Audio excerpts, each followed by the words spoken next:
Les conibères ou body trap ou pièges en X, comme on veut les appeler, vous avez l'habitude de voir sur mon canal les pièges pour le castor. Là, c'est un piège plus petit pour les visons. Je vais vous faire voir aujourd'hui un usage détourné pour ce piège à visons.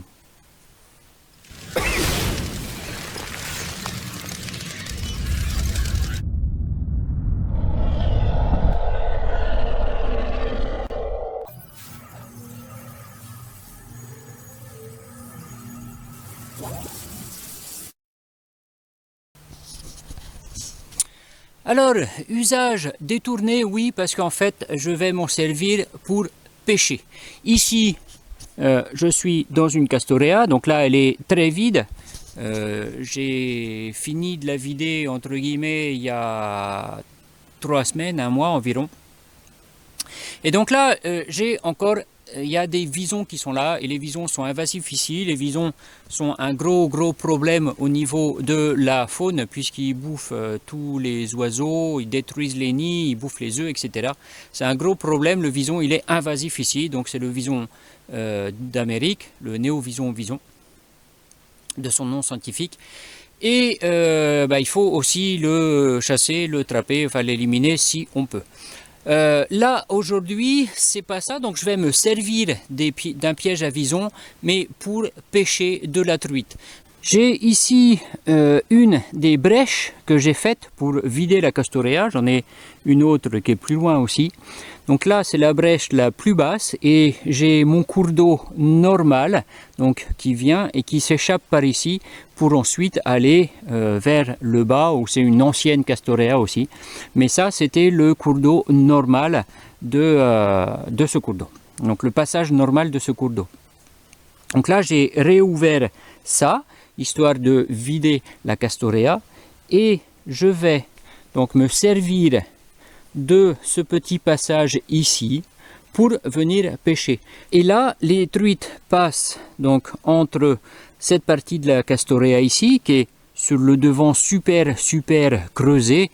Il y a le canal du castor qui fait plus d'1 mètre de profondeur, entre 1 mètre et 1 mètre 50 de profondeur en fait, juste sur le devant. Et les truites donc naviguent par là vers la partie basse du bassin qui se trouve là-bas.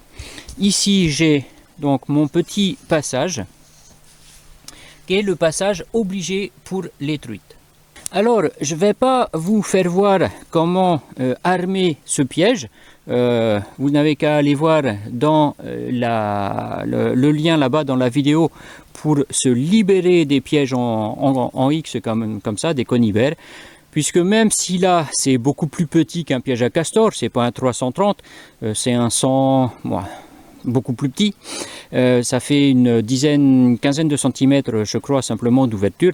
Même si vous prenez les doigts là-dedans, vous allez avoir du mal à vous échapper sans le système de corde.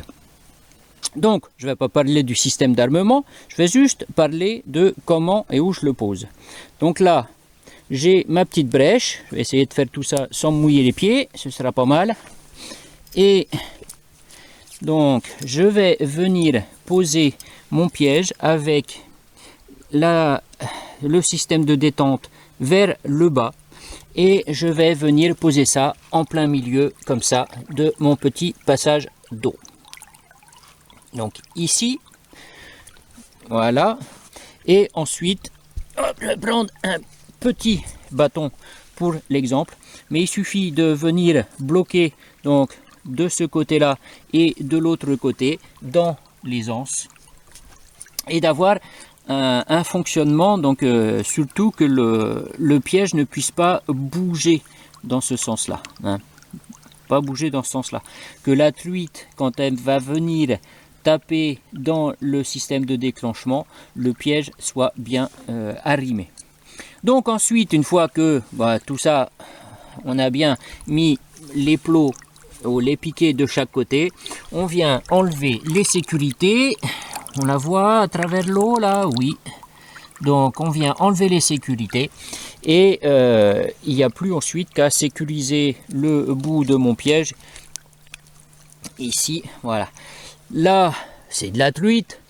ça va pas non plus faire 50 kg, ça n'a pas beaucoup de force. Une fois que c'est pris dans le piège, ça va pas arracher mon système d'accroche si c'est un petit bois qui est sur le côté.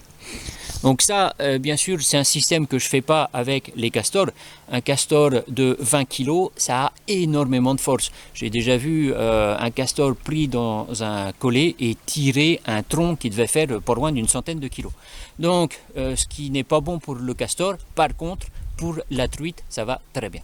Voilà, mon piège maintenant est en place pour de vrai. Donc là, le piège, il se trouve ici, juste dans la veine, avec mes vrais ancrages qui sont sur les côtés, donc du diamètre du trou du ressort, et j'ai un vrai ici bâton pour faire mon ancrage, histoire quand même que mon piège ne se barre pas trop loin.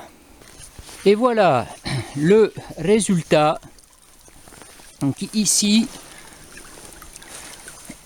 voilà, on a cette belle petite truite qui est ici prise dans mon piège. Voilà, une fois sorti de l'eau, a priori c'est un mâle, donc je verrai ça quand je vais l'ouvrir et le vider. Bon, donc vous voyez que pêcher en fait avec des conifères, c'est tout à fait possible. Bon, je vous rappelle par contre que ça, en France, c'est absolument interdit, c'est considéré comme du braconnage. Bon, ce qui n'est pas du tout le cas ici. Sur l'île, il n'y a pas de contrôle au niveau de la pêche. Et les truites, qu'elles soient saumonnées, farillots, etc., ou les arcs-en-ciel, on a deux variétés de truites qui sont sur l'île. Elles ont toutes été introduites et sont considérées comme nuisibles aussi. On peut les pêcher absolument comme on veut. Bon, ben moi, j'ai plus qu'à aller m'occuper du poisson. Et puis je vous dis à bientôt pour de nouvelles aventures. Allez, ciao!